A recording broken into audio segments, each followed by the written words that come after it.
பொதுவாக 6ஆம் இடத்த அதிபதி அப்படின்னாலே பிரச்சனை பஞ்சாயத்து அப்படின்னு சொல்கிறோம்.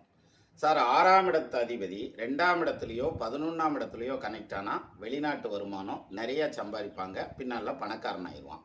இது பாயிண்ட்டு. அதே 6ஆம் இடத்த அதிபதி 4ஆம் இடத்துல இருக்கு அப்படின்னா அவங்க பூர்வீகத்தை விட்டு இடம் மாறி போய் ஜெயிப்பாங்க, சம்பாதிப்பாங்க. அதே 6ஆம் இடத்த அதிபதி 8ஆம் இடத்துல இருக்குன்னா இவங்களுக்கு ராஜயோகம் செய்யும், பெரிய அளவில் பொருளாதாரத்தை சம்பாதிப்பாங்க. அதே 6ஆம் இடத்த அதிபதி லக்னத்துக்கு 7ஆம் இடத்துல இருக்குன்னு வச்சுக்கோங்களேன், பெரும்பாலும் தான் விருப்பப்பட்டு மேரேஜ் பண்ணுறதுங்கிறது பின்னால் அதில் பிரச்சனைகளை சந்திக்கிறதுங்கிற மாதிரியான ஒரு பாயிண்ட் வரும். கூட்டு தொழில் செஞ்சால் அதில் ட்ரபிள் வரும்ன்ற மாதிரியான அமைப்பு. ஆனால் அதே சமயத்தில் இவங்க ஃப்ரீக்வெண்ட் விசிட்டராக இருப்பாங்க, நிறைய ட்ராவல் பண்ணுறதுல இன்ட்ரெஸ்டடாக இருப்பாங்கங்கிற மாதிரியான அமைப்பு. 6ஆம் இடத்த அதிபதி 10ஆம் இடத்துல இருக்குன்னு வச்சுக்கோங்களேன், அதுவும் ஸ்ட்ராங்காக இருந்ததுன்னா இவங்க நிறையா வேலை ஆள் வச்சு தொழில் பண்ணுவாங்க, ஒரு இண்டஸ்ட்ரியலிஸ்டாக வர்றதுக்கான அமைப்பு இருக்குது அப்படின்னு எடுத்துக்கிடலாம்.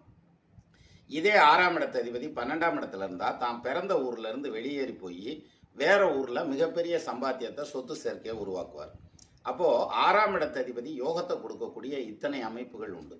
அப்போ 6ஆம் இடத்த அதிபதி கெடுக்காதா அப்படின்னாக்க, இப்போ நான் சொன்னேன் இல்லையா, அந்த இடத்துல எல்லாம் இந்த 6ஆம் அதிபதி வக்கரமாக இருந்ததுன்னு வச்சுக்கோங்களேன், அப்படியே நெகட்டிவாக திருப்பிக்கங்க. வக்கரமான பலன்கள் ரிவர்ஸ் கியரில் பேக் ஃபயர் ஆகும் இல்லையா, அப்படி வேலை செய்யும்.